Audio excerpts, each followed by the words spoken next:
And joining us now to talk more about why that number is rising and what we can do to help is the CEO of VetComm.us, Kate Monroe. Kate, Happy New Year. It's good to see you. Yeah, good to be back. So talk about this rise in homelessness for our veterans. It's something that you work really hard to decrease, and we're just seeing this number rise. There's so many homeless veterans on the streets throughout the country.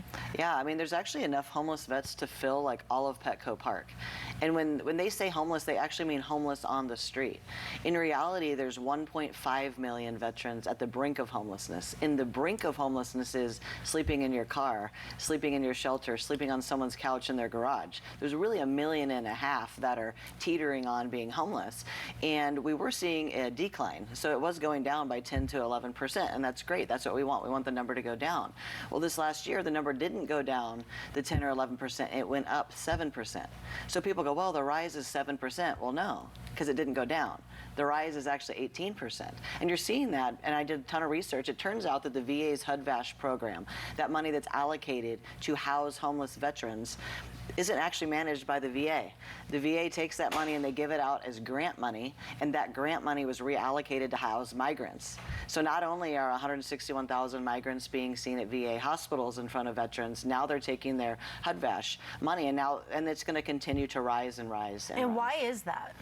Well, there's just been a deprioritization of all Americans, especially veterans. You know, you go fight for your country. This administration just does not care about our troops the same way that previous administrations have. You know, under Trump, the VA was better. Homeless and veterans was not as much. There wasn't this migrant crisis. Now it seems like not only does this administration want there to be more migrants because there's deals to be cut, there's money to be made, there's votes to be had, they're welcoming more and more of it and shoving our own citizens down. I just think the political will to fix this isn't there. Why can't our veterans be a top priority? We have the migrant crisis, as you mentioned, and they're also getting free health care here in California now. Yeah, I mean, but if you just look at the politics, especially of our own state, we've never really prioritized veterans. We've never really prioritized our own citizens. I mean, look what happened when they just undid law enforcement. They basically just said you can't enforce the law anymore. And then look what happened to all these businesses. They stopped enforcing camping bans, and then the homeless crisis grew out of control. The political will to fix it just isn't there.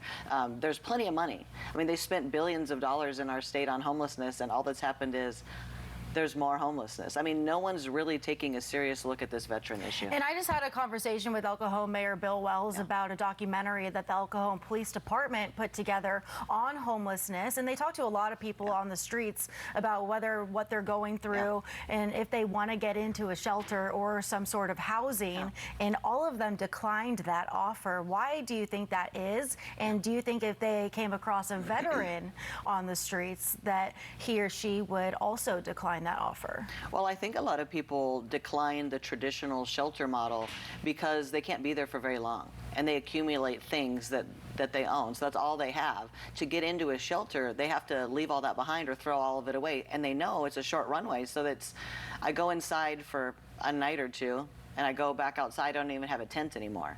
So it's scary for them to give up everything they own. One, two, most of them say they can't sleep in there. It's louder inside the shelter than it is without. A lot of them would say that drugs are being sold in there, that they're still getting assaulted or raped inside of a traditional shelter.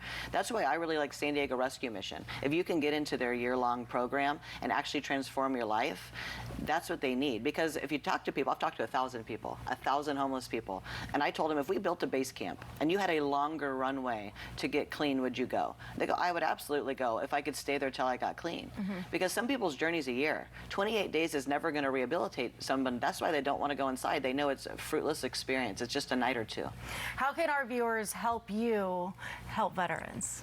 I mean, if you go to housetheheroes.org, certainly you could donate. But we would love to hear from you if you're in one of these you manage one of these transitionary housing programs for veterans. We would love to come and put on a workshop for your veterans so that we can get their VA disability compensation handled. That's what we do. I mean, imagine you're in transitionary housing. We get you money in about 90 days. You could be getting $3,000 to $4,000 a month. You have plenty of money to transition with and keep your traction. So yeah, at housetheheroes.org, we would love to help you. Kate Monroe, always good chatting with you. Thanks so much for coming in.